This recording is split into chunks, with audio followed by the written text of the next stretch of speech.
Hello, and Hi! welcome to this episode of It's the Rule of end of your party. I'm allowed to interrupt his intro. Exactly, yes. Each year that we've been doing Rule of Carnage, towards this time of year, as the snow maybe starts to fall and the seasonal greetings get given out, we have a little bit of an end of year roundup, a bit of an end of year party. Have we been running Rule of Carnage long enough to have traditions? This is at least the third time I think we've done this Nice. at the end of a I'll year. drink to that. So I'm officially That's calling also a Rule of Carnage tradition. yes, us getting progressively drunker as the recordings go on is a much What more. I like is we get progressively drunker through the month because we break these recording sessions. We tend to record 4 episodes at a time, but then release them in 4 weeks in a row. And we start, I mean, unfortunately, I'm starting a little bit cut here because it's Monday, people. It's late on Monday. We don't record in the morning. Well, to be honest with you, I had a friend over for Friday and Saturday, so I took those days off, and I spent all of Sunday like cramming in, trying to finish a bunch of exciting new stuff. So I have been. This is feeling like an additional weekend right here. So this is the is this the so this is the third celebration. So we're ending 3 years of Rule of Carnaging. Yeah, at least that. So what we do at the end of each year in December, so it's November where we're recording, but it could be December when you're watching this. Um, we sort of round up what we've played through the year, what we've read that's relevant to sort of game design, and then we do a little thing sort of looking forward to what might be coming up in the next year, what we're interested in, etc., etc. And we'll sort of break it out. So we'll talk about not just tabletop games that we've played and we've enjoyed, but some digital games, some books that we've read that might be interesting or worthwhile. Yep. And in this episode, we're going to kick that off by talking a bit about some of the tabletop games that we've played that have been new to us through the year. That may or may not be of interest to people, but are at least what we've done and played, and give some opinions on them. Sounds Um, good. so a couple of the games that that have been new to me have been we've played together, obviously. Yeah. So shall we discuss those things that we have sampled as official Rule of Carnage buffet people?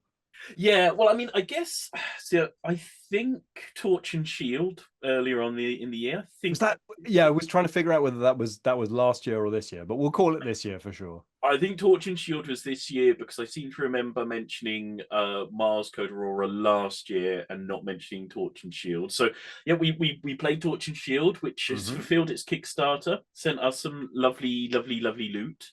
Yeah, the book looks great, man. The book looks Mm. really, really proper. I was pleased to see that.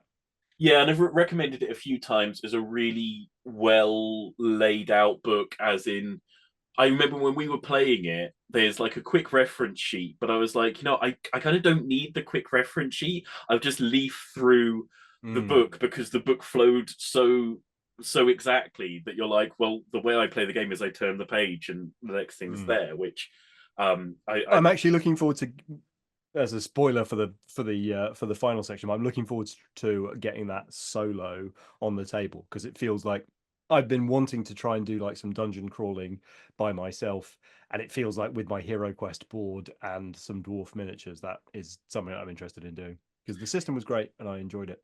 Yeah, I know I gave you the main rule book. There was a little solo expansion, and I don't know if that's in the Ooh. main rule book or not. If it's not, There are rules for solo play in the main rulebook, but perhaps oh, okay, cool, cool. perhaps there's more I hadn't investigated.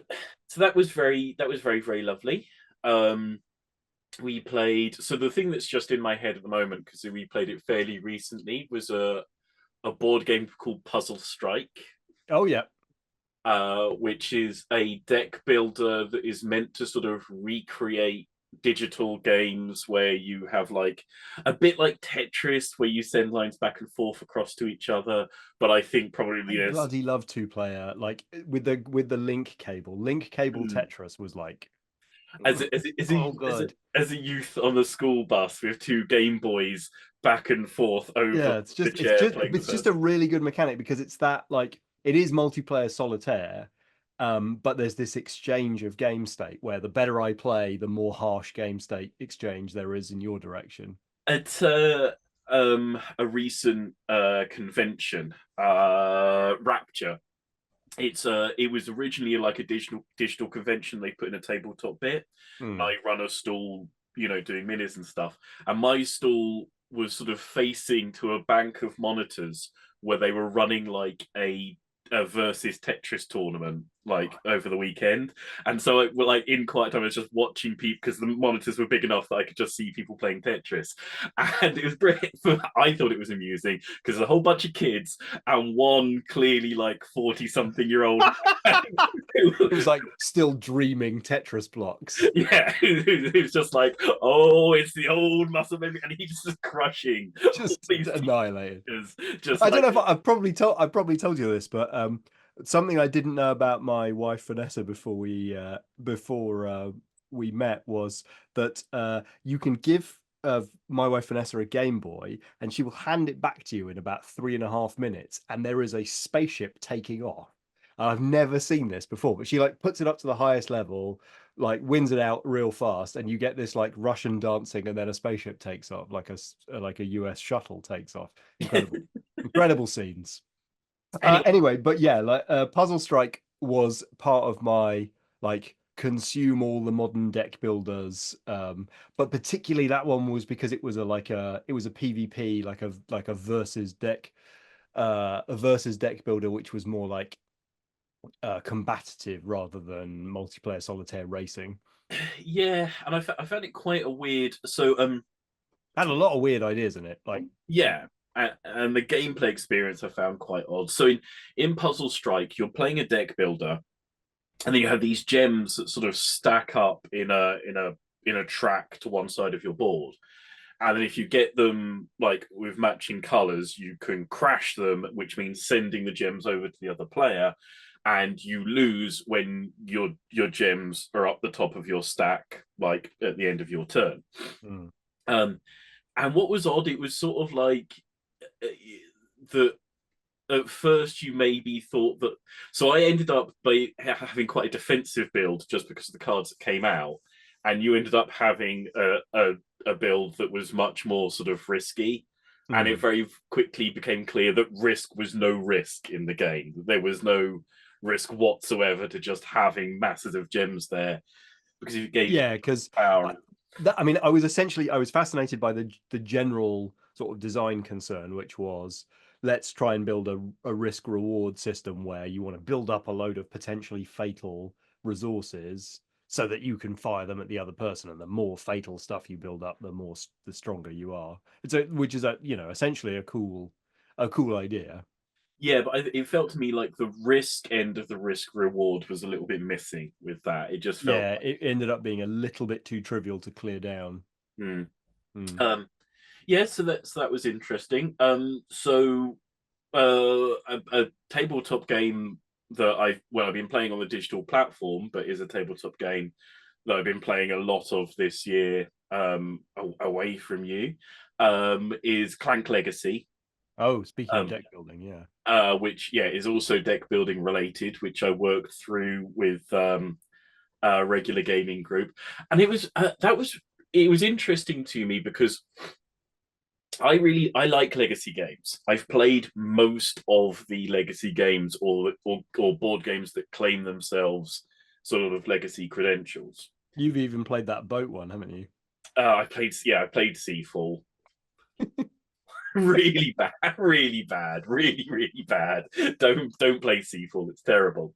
Um, It's good to know it wasn't the moment that Legacy Games jumped the shark. It was just an experiment that went badly wrong. I mean, look, the thing with Seafall is that, and I believe he's spoken about this before, is that he didn't have the time or resource to play test it properly. Uh, Like to the point where he said, "Yes, what I should have done was X, but I couldn't get it to work, so I just stuck in the thing that wasn't working and sort of sent it to market." Uh, mhm. and so, like for me, the big problem with it is because you get quite locked onto certain paths in Seafall, and it becomes quite clear on about game 4 that one of those paths is awful, is terrible, doesn't work, and doesn't not work because the path is bad, but because the game on like around about game 4 just goes, I'm just trashing that path. I'm just ruining it. I'm making it non-viable out of nowhere. And there's no warning signs and no sort of reason to think this. And so basically, like around game 4, it just goes, did one of you happen to pick this path? Welcome to it. Oh, whoopsie! The For the next rest. 12 weeks of gaming is ruined for you then. Yeah, and he has said like, yeah, I should have made that still work after that event, but it was hard, so I didn't. And it's a bit like, I okay, mean, look, we've said it enough times. Campaign systems are hard. Building an entire game which is a campaign system, it's going to be hard. part of me because he started, as I understand it, designing Seafall before Pandemic Legacy, Oh, and I really? get yeah, and I get the feeling with Seafall that he had no idea because nobody had any idea that Pandemic Legacy was going to happen in the like as big as it did. And I think he did Seafall like, you know what, Risk Legacy, it did okay, but it was a bit underground. This is not even going to be based on a big property. No one's going to notice this thing. It's going to go well under the radar. It's okay that it's a little bit jank. And then he did Pandemic Legacy, and everyone's like, what's the next Legacy thing from you, Legacy Oh, Master but it Chief? wasn't the next one. It was the previous one. How It was interesting. designed previously, Yeah, but yeah, yeah, yeah, really, yeah. So it wasn't like lessons learned from Pandemic Legacy. Well, this is going to be a delicious cheese. no, it was It very was much actually the prototype. Huh. essentially, yeah, he'd been working on How Seafall about that? for a lot longer than that, and so it feels to me Seafall felt like a sort of thing that was okay if about 4 people had come across it and there was no hype whatsoever, but then Mm. it had like all of the hype in the universe sort of on it, and it wasn't. It didn't hold up to it. I think if I'd found it like in some charity shop and had never heard of it and like played it, giving it sort of credit for being a bit jank, I wouldn't have minded it. But as it was one of the worst sort of play experiences. Like Pandemic Legacy, one of the best board game Yeah, yeah, yeah. experiences of my life. Seafall, one of the worst. But Clank Legacy for me was quite interesting because I was playing through it with a group that hadn't played Legacy games before, and one of the other Does Gloomhaven not count as a legacy game? um yeah, no, I mean, I wouldn't count. I wouldn't necessarily count it as legacy games. Some people do. I think Just Gloom. knowing that that group has played a year of Gloomhaven. Yeah, no, I know, but I feel like, I mean, okay, I mean, it's entirely personal. Wouldn't consider Definitions. I wouldn't consider Gloomhaven a legacy game because you don't go back over things you've changed, like and components you've changed. Ah, okay, right. So it's just like you're just unlocking content. It's not actually Yeah, I don't. I not would meaningfully changing the game environment. Yeah, and you don't go back over those bits. You do like change bits of a board and put stickers on stuff, but you put mainly on a map that is like what you're going around. So it's much closer to an RPG. There's a bit of legacy in that you can upgrade a It's few cards. sticker-based record keeping rather There than is a bit of sticker based record keeping with some of the cards, but it's you don't do a lot of it because it's incredibly expensive to do any Mm. upgrading. I think we did like through the whole a campaign of playing it, we did like 2 stickers for the whole time, Huh. and nothing else. Though I'd say was significantly legacy based. I'd say it's much closer to like an RPG in that Yeah. respect. Gloomhaven, um, the Clank is much. It is like a full blooded sort of legacy game, and throughout it, one of the other guys was complaining constantly that there wasn't enough like actual overall change to the decks and the cards and the way you were building, the way you were using them. Mm. It's interesting for me because like I've played through Risk Legacy where there is a lot of like snowballing that kills the game dead. Like the last few games, I'm rolling in there with like it's basically we're playing Risk Legacy and it's like America taking on the pollinated, the micro states of Polynesia and Puerto Rico and Tasmania, and that's the oppositional thing. It's like America rolling with it and is allowed to use its entire nuclear arsenal at a moment's notice, and it's like this isn't a thing. And particularly, like, there were three of us. We played through the whole 10 games of the campaign. One of the three of us didn't win a single game. And another person was like, oh, why isn't there more upgrades? Why aren't there more add-ons? It's like, because this has been a not great enough experience for that guy when every time the game essentially reset his odds of winning or losing. Imagine if, like, the two of us who were winning games were getting advantages by game 10, what that experience would have been for the guy who's turned up and lost 9 games in a row, knowing that the odds are now even stacked against him. But I enjoyed it. I've got to say, like, just drawing this back to miniature games, I think, like, one of the problems with miniature games campaigns fizzling out is that they aren't the same level of consistent social congruity that a legacy board game campaign or an RPG campaign is, because most miniature games are one-on-one, and therefore most campaigns are about pairing off once a week. Like, I just think, it's worth considering, like, actually maybe the most effective campaign system is one where you're not playing one-on-one miniature games, because even though he lost every game, he still was having a fun enough time socially, and I mean, obviously interacting with the game mechanics is an element of that, but like hanging out with your mates is a huge part of that. And with a miniature game campaign that goes over several months, people are dropping out because you're not guaranteed that you might not get to hang out with everyone, because you just get to play one game with one person. It might not be your favorite person from the group, but in something like Clank Legacy, you're like, well, okay, it's the same group, or RPG campaigns, like we're all turning up, we're going to enjoy each other's company. I think a huge thing that legacy game campaigns have that mini game campaigns struggle to leverage is the discovery element of the narrative behind them. Because with legacy games, you've got like boxes to uncrack, and right, yeah. There's a physical product limitation. I mean, there isn't really, because you can do stuff with hidden text and so forth. But well, yeah, and so, like, one of the things about legacy games is, like, if you're past halfway and you don't completely hate the experience, part of you is like, but I would kind of like to see how it finishes. I would quite like to see. right, and also there's partly like there's someone in the group who's like, I've invested in this box of crap. Like, should we open all of the little crackers? That too, yeah. Obviously, somebody has bought the game and is like, Which is odd, because you guys were playing digitally on TTS, right? So yeah, like, yeah, no yeah. one bought the box of crackers, but you still want to have a little look, don't you? No, no. Well, I mean, it helped that the person who was losing all the games seemed to be enjoying the game like the most. Right. The other person who split Turns out some people don't need to win the other to person enjoy a game. Who knew? the other person who split the win to Gentle listener, I did. I've never won any game. the guy who split the wins basically was the one who enjoyed it least. Right. The other guy who like lost every single game was the one who was like, I'm really enjoying this. I really like this. And it did have a nice story and a good sense of humor to it. But yeah, in relation to, like, I think tabletop. Oh, so it was quite narrative as well, was it? Yeah. So in the sort of theme of Clank, it's like you're a lowly member of this corporation, Mm. and you're being like thrown into the harm's way in order to make money for the higher ups, and it's Mm. constantly making jokes about how lowly you are, and etc etc.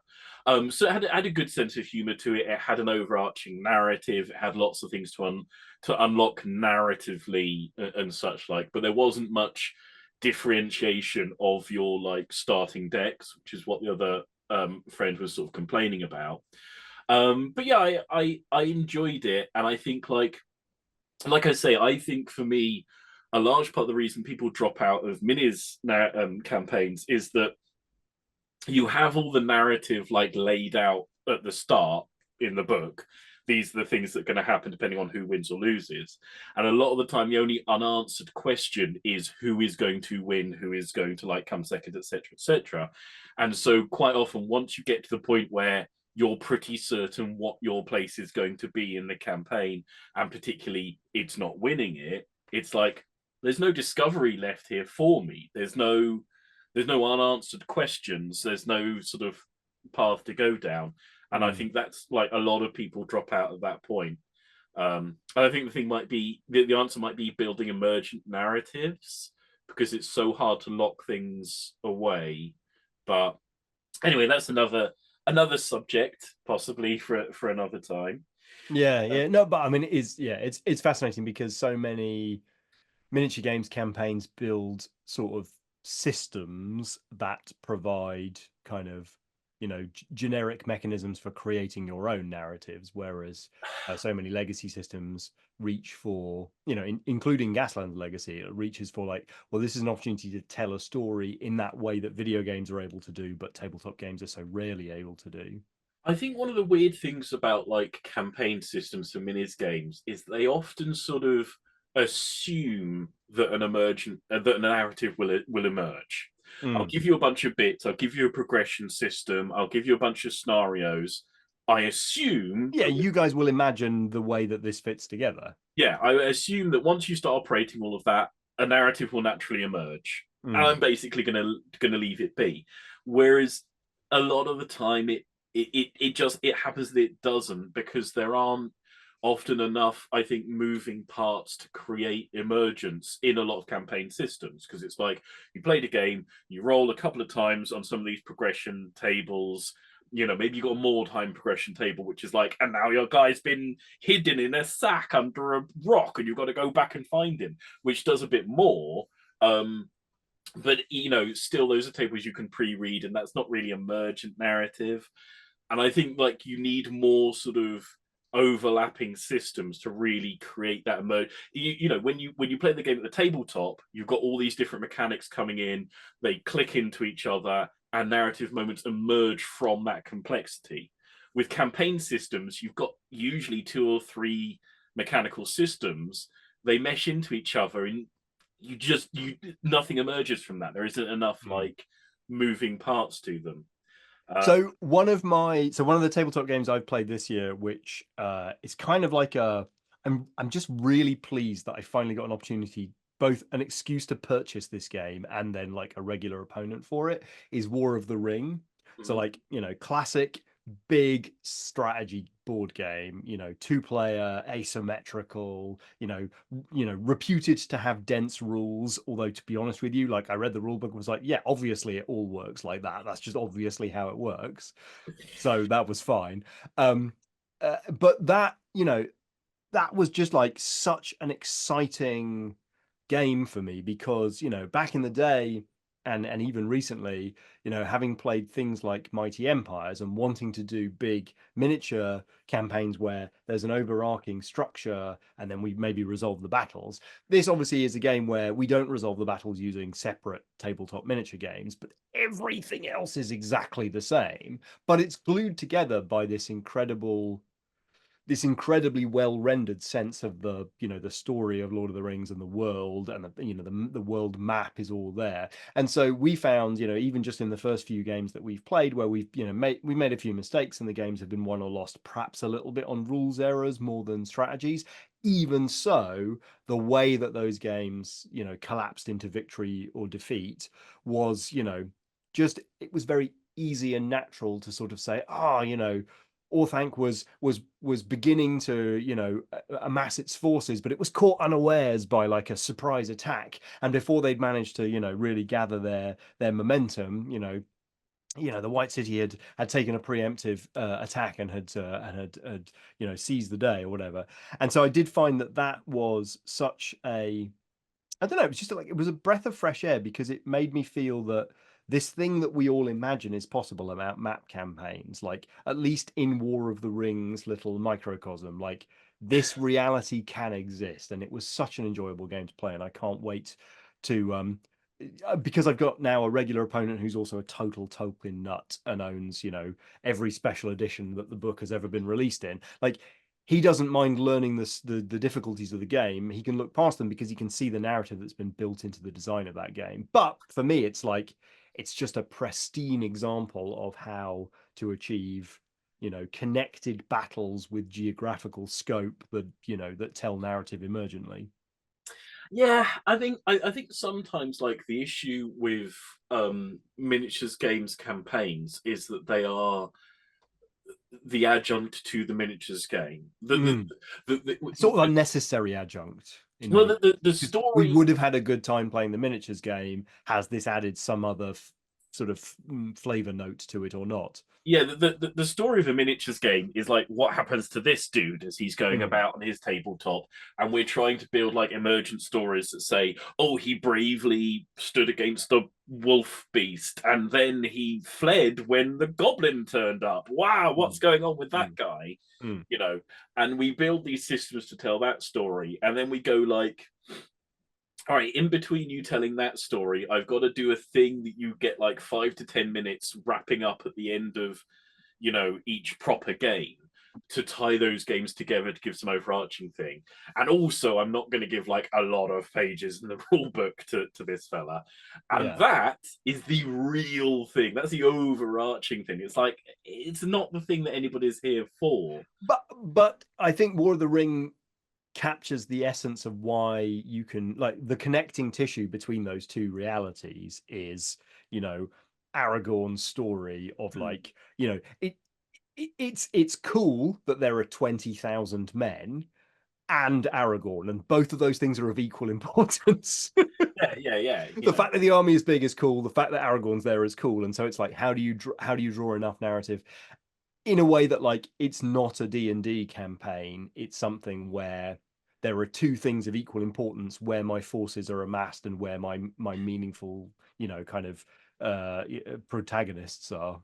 Yeah, and I think like the much vaunted ideal of like miniatures game campaigns is well you build your own Aragorn and you create Mm. his story because on the tabletop you've got all these dudes and it But turns out oddly enough, I think that's where, like, for Hobgoblin, I think Hobgoblin has an advantage in that, like, that design is so disinterested in the rank and file troops. They are just like a blob of stuff.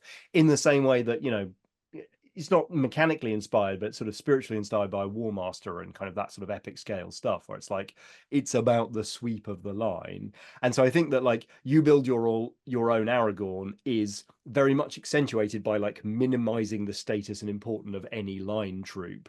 Whereas something like, Warhammer Fantasy Battle, like, where your unit champion or something is stood, or how many ranks there are, like, all those things matter. And so, like, the three guys at the back might make the difference one way or the other between, like, 3 wounds causing you to lose a rank bonus, which stops this corner of the army crumbling, and therefore, so, like, there's a level of detail in the rule system missing in my game, which perhaps like permits that sort of design space from being opened up, because it's literally saying, the 10,000 men don't matter, it's only the general. yeah. Well, anyway, we keep coming back to campaign games, and here's some examples of games we've played that have made us go back to them. Yeah, I wonder if there's anything else. I think the other things that I've been playing, so the other sort of dudes on a map game that I played, which is completely the other direction, is I finally got a chance to play The King is Dead from Piers, what's his name? It's published through Osprey. Sylvester, isn't it? Mm. And it's a beautiful game, in many aspects, and it's really strange to me because I'm incredibly inspired by that game, but I can't quite make up my mind whether it is frustratingly simple or beautifully simple, because the few times that I've played it this year, the game has essentially ended out with one person being the only person who has remaining actions to take, because in this game there's like an asymmetrical erosion of how many actions you take. Mm. And so there is theoretically a point where only no, there is quite often a point where only one person is left to play, and that potentially victory is within their calculus, but they have to sit there calculating out how to do it. Mm. And that part is sort of tedious for everyone, but sort of gripping, and, like, I don't know. But that, like, as the game opens and, like, everything is randomly set out and every action is incredibly meaningful, but you don't know what the meaning of it is yet. It's just, I don't know if it's a game designer's game or not, but it's just an incredibly tasty design that's like I don't understand how he did so much with so little. It's very Yeah, no, inspiring. it is an exercise in doing a lot with very little. I think it's an eternally difficult thing, and I think it's why we so often go back to uncertainty. Is Mm, like as soon as you've got a game that is technically calculable, it's going to be technically calculable at different rates for different people around the table, that's right. and it's going to create different levels of frustration. Therefore, it's like I've spoken before how I cannot play Cluedo anymore because I'm Yes. just sitting there as other people's turns going, just go, we all know what the question are going to answer. He's going to say candlestick. Unless you're an idiot, he's going to say candlestick in about 14 seconds. Can we just roll on with this? We've got 4 more turns until there's a person who's capable of asking an interesting question. You know, So here's the fun thing about The King is Dead, which is that I haven't played it 2 player or 3 player. I've only played it 4 player. And 4 player it turns into bridge, where there are 2 players who aren't really allowed to communicate. They can't really communicate because anything you communicate would give the game away. And they're playing against 2 other players, but there's this like strange lopsided victory condition where anyway, go read the rule book. But that introduced for me all of the social uncertainty that I'm sure playing a 3 person game. I don't even sure if I want to play this game 3 or 2 player, because the uncertainty was in the I see a clever plan.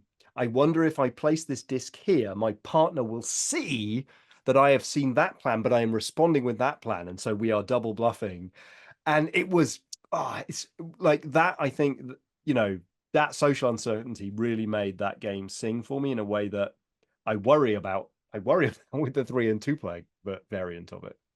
yeah, I have heard that it's a very different game at a very different level of goodness of a game at the different sort of player counts. So a very very good two-player game that we play together, Onitama. Oh yeah, We got round and you played my set of Onitama in a sort of chess 28 referencing sort of thing. I think yeah, I was extremely jolly. it's such a I beautiful. immediately designed another game that ripped off all of its mechanics, which hasn't gone anywhere, but it's in the hopper. It's an absolutely beautiful game. I think there's flawless. I struggle to use the word flawless, but it feels like a really sort of flawless game. And it feels like one of these games that just surely this has been around forever and ever and ever. I found my half. It's wonderful when you find a game like that. They're just like its design is so pure Mm, and simple. You're like, it's like that quote. It might be Einstein. I'm just going to make that up. Like Einstein said, if there are if there are extraterrestrials, there's no chance they play chess, but there's a significant chance they play Go, right. because Okay. Go is like mathematically pure and should just exist. Yeah. Yeah. Yeah. No, you mean well?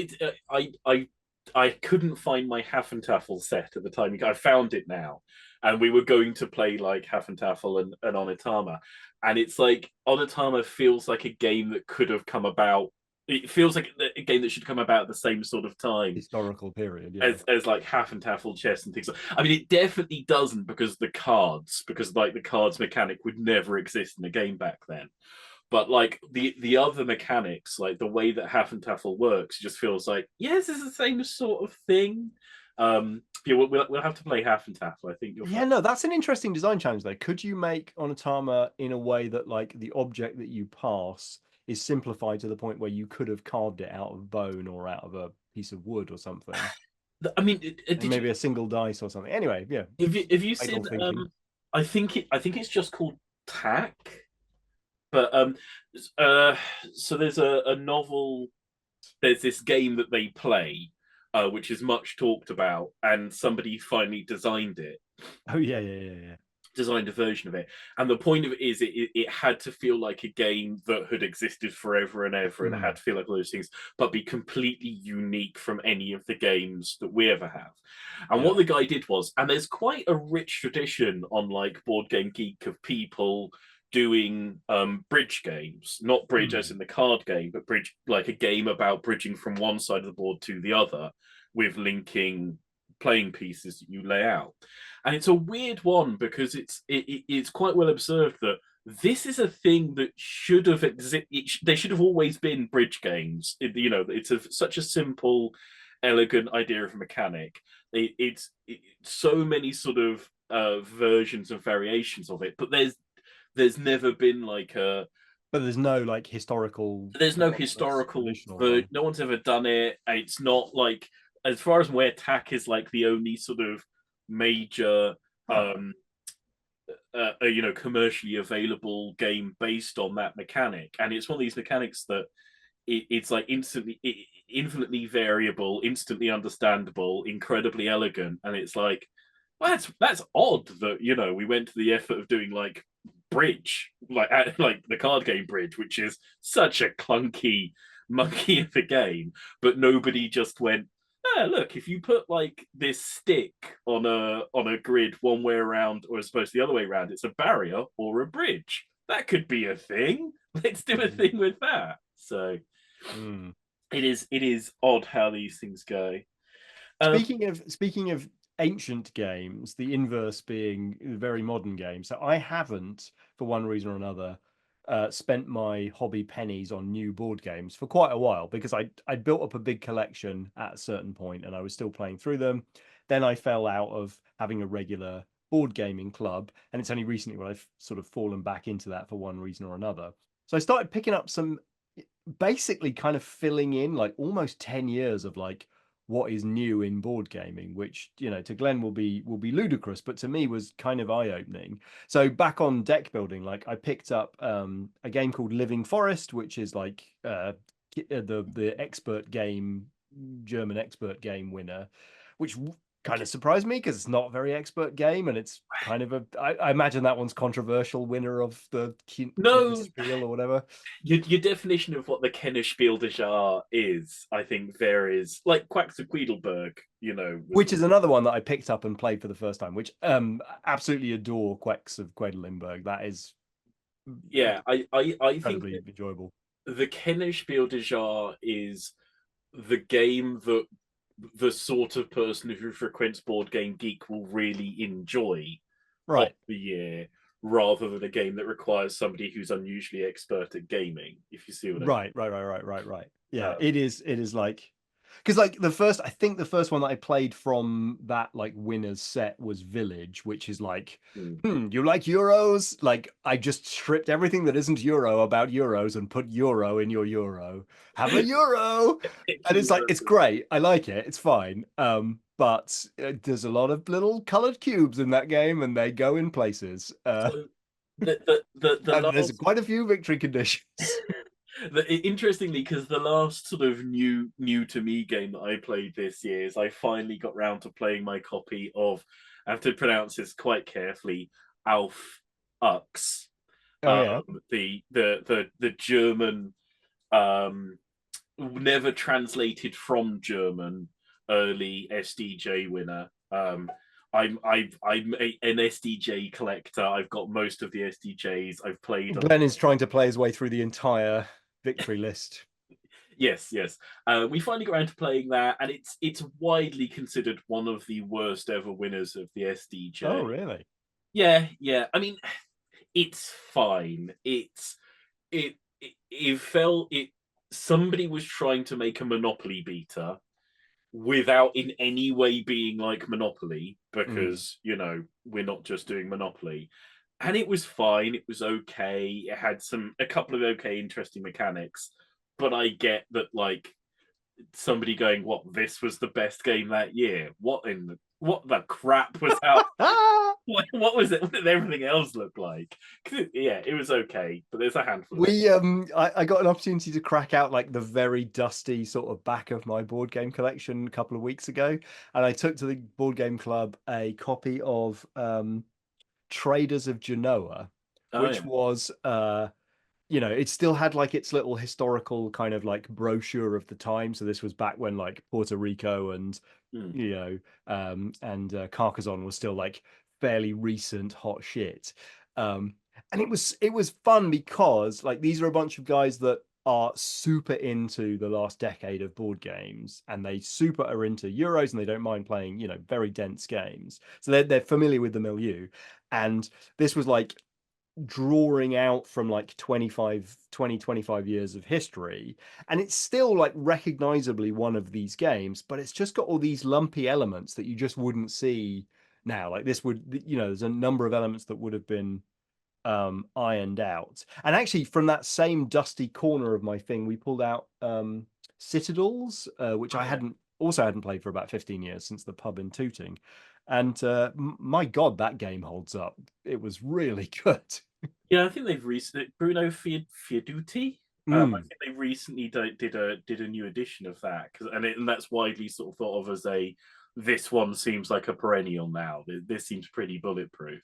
Yeah, and in both of these games, like the fun is really in the like social dynamics around the table. Mm. In Traders of Genoa, like there's a sort of smattering of victory conditions that you're supposed to execute, and there's one or two too many rules about where you can go and what you can do. But ultimately, it's about bribing the guy whose turn it is to go to the place that you want to go, and it's good, it's hilarious.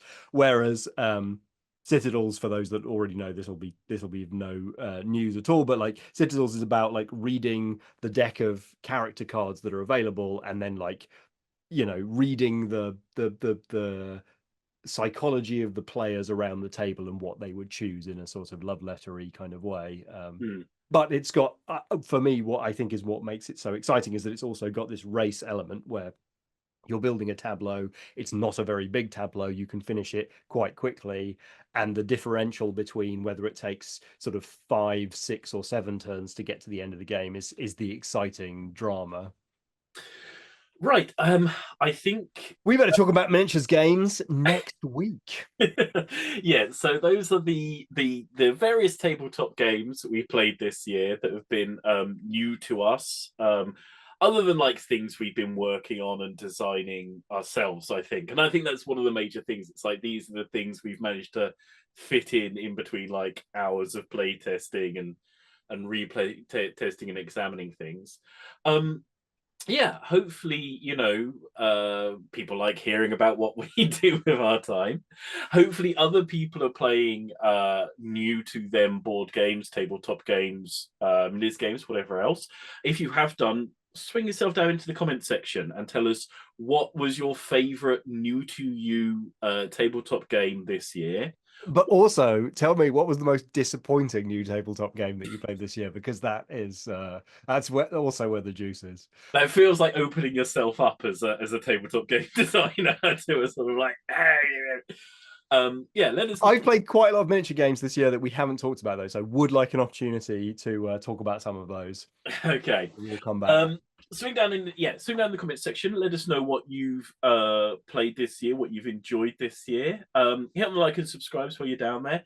Check out the down below section where there'll be a link across to our Discord where you can swing by and talk to us about what we have played, what you have played, what you would like to play. Mm-hmm. There's also links to our Patreons where you can swing by and give us support in doing this and the other things what we do, and also get access to the words of wisdom that we've put upon said Patreons.